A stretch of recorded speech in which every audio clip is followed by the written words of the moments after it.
Richard, mon cher petit Yodolk, de 6 pieds 4, beau bonhomme, les yeux pétillants. 225 livres d'amour. 225. Un dieu grec, mesdames et messieurs. Ça nous prendrait une caméra pour vous présenter ce dieu grec-là en studio actuellement. Ouais, mais j'ai la moitié du visage qui me tombe en ruine, c'est ça, un dieu grec. Arrête donc, t'es beau comme un cœur. Richard, on a parlé de passion, on a parlé d'attitude, on a parlé de problèmes.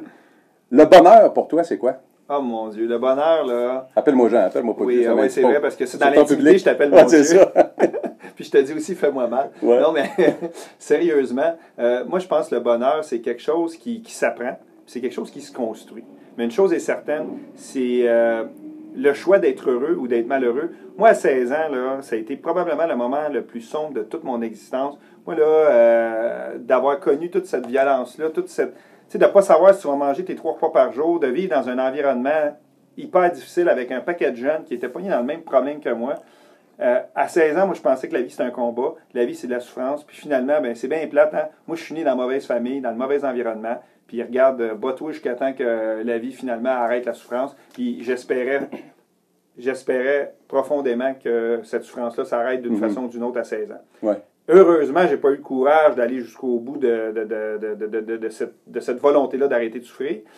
Et ce qui a été extraordinaire, c'est qu'à un moment donné, c'est un voisin, puis tu sais, encore là, je reviens à ce que je disais tantôt, la vie t'envoie des gens sur ta route, t'envoie des beaux petits messages, des gens qui vont passer 30 secondes dans ta ligne de vie, ils te lâchent la pépite d'or. Si t'es pas capable de l'avoir puis tu continues, ben c'est ça. T'attendras 5 ans de souffrance pour en avoir un autre pépite d'or du même genre. Puis ce monsieur-là, j'arrêtais pas de me plaindre, puis il m'a dit, écoute-moi bien, mon grand, parce que j'arrêtais pas de dire à 16 ans, j'ai pas le choix. Il m'a dit, écoute-moi bien, le sacramouille de contact, de viande à fondue, c'est pour pas dire d'autre chose. Et il dit, ton plus grand pouvoir, là, c'est justement celui de choisir. Fait que de te lamenter, d'être une maudite victime comme tu es là, ben, je suis désolé, c'est un choix, OK? De rien dire, de rien faire, de fermer sa boîte, là, puis de broyer, là, puis de te laisser, de subir ta vie, là, ben, c'est ça, c'est un choix. Et là, il me dit, tu as le choix là, pas demain matin, tu as le choix dans la prochaine minute de dire, regarde, je vais essayer, un temps soit peu, d'être heureux pour la prochaine minute.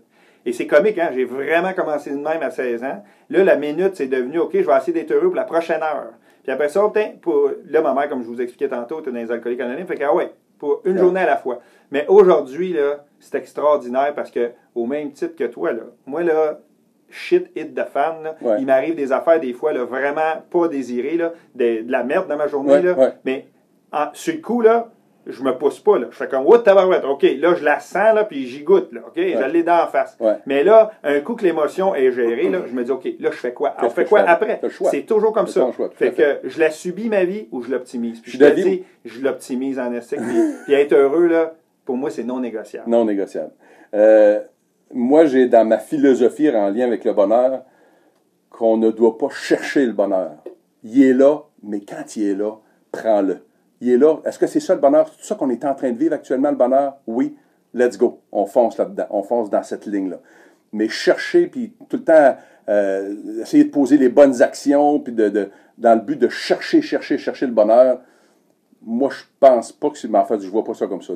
Moi, je pense que le bonheur, puis c'est ça que les gens, s'ils pouvaient juste se donner la peine de se conscientiser, là, on est dans un mode, on est dans le moule de la performance. Là. Depuis une quinzaine, vingtaine d'années, c'est fou, là. On court après notre temps, on nous demande d'être performant, pas juste à la job. Si c'était juste ça, on pourrait prendre un break. Non, d'être performant à la maison, notre santé, comme tu disais tantôt, avec notre conjoint, avec nos enfants, avec nos amis, il faut les Facebooker, il faut les tweet-booter, il faut tout le temps être là.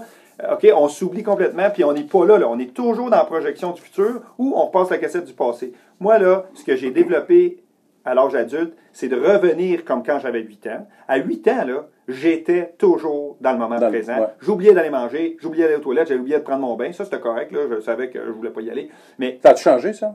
Une fois par mois, ça le passable. Là, ça a donné ce matin. Là, c'est pour ça que tu me trouves beau, parce que là, c'est mon mois. Là. C'est ma journée dans le mois. C'est ta journée de bain. Mais c'est pour dire aux gens, le moment présent se trouve.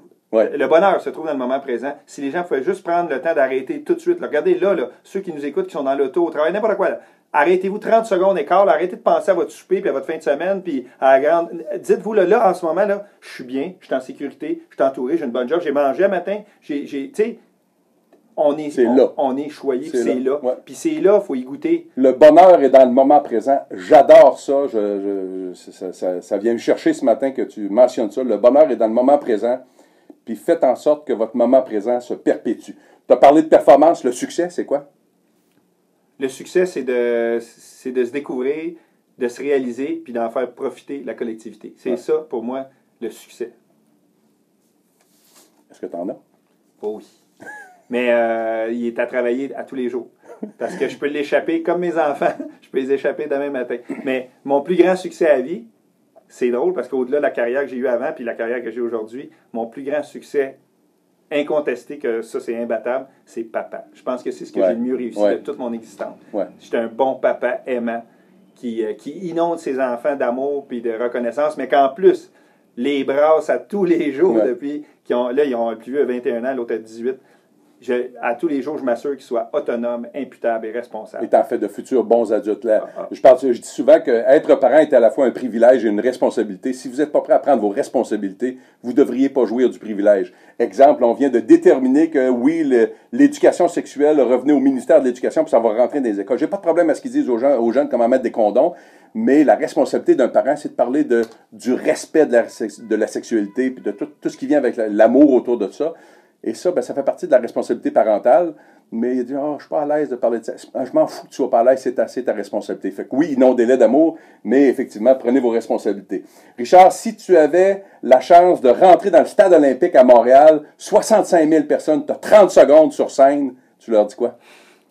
Je te prends au dépourvu, là. Non, je pense que ce que je leur dirais... Tu as 30 secondes. OK, 30 secondes, je leur dirais, écoutez, si vous voulez que votre vie goûte vraiment bon, puis que vous voulez vraiment découvrir la personne extraordinaire que vous êtes, puis d'en faire profiter la collectivité, apprenez à vous aimer profondément. Apprenez aussi à être fier de ce que vous êtes en ce moment. Pas ce que vous auriez pu être, puis vos parents auraient aimé que vous soyez, là, non, ce que vous êtes devenu. Et bien sûr, apprenez à vous pardonner vos imperfections. Si tout le monde réussit à faire ça, on redeviendrait tous authentiques et on serait tous en mode rayonnement et qu'on vivrait d'une belle société parce que le monde serait capable de se prendre comme qu'ils sont. Je vis très bien personnellement avec ma parfaite imperfection. S'il te reste une chose à accomplir avant de mourir, ça serait quoi? Avoir des petits-enfants. Ah ben là, j'espère que c'est pas toi qui vas accomplir ça. Non, mais je vais travailler je vais faire du lobbying. Tu vas faire du lobbying pour que ça arrive le plus vite possible. Richard, à la fin de chacune de mes entrevues, je passe le questionnaire de Bernard Pivot. Est-ce que tu as déjà entendu parler de ça? Non, je pensais que c'était une sorte de plante. Non, les graines de pavot, ça. Ah, c'est le pavot. C'est Pivot, le monsieur Pivot. Une émission littéraire en France, et à la fin de chacune des émissions, il y avait 10 questions qu'il posait aux gens. Questions rapides, réponses rapides. Ouais, en rafale. Richard Aubé, conférencier, auteur, mon ami, quel est ton mot préféré? Oh mon Dieu. Ose. Le mot que tu détestes le plus? Incapable. Ta drogue favorite? Mes enfants.